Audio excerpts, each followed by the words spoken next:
কোথাও দাবানল আর কোথাও বন্যা। কবছর ধরেই বিশ্বজুড়ে চলছে এমন বিপর্যস্ত পরিস্থিতি।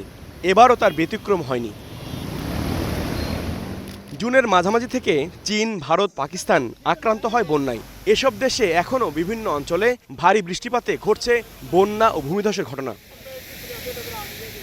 পাকিস্তানে বন্যায় এখন পর্যন্ত মৃত্যু হয়েছে ৭২ জনের, আহত শতাধিক। লাহোর সহ বিভিন্ন শহর ভারী বৃষ্টিতে পানিবন্দী হচ্ছে। অন্যদিকে ভারতের উত্তর পূর্বাঞ্চলীয় আসামে এখনও ডুবে আছে বিভিন্ন এলাকা।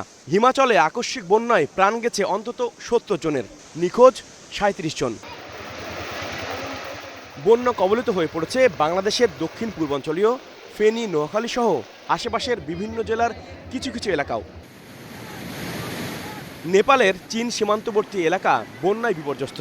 প্রবল স্রোতের ধ্বংসযজ্ঞ ভেসে উঠছে প্রতিদিন।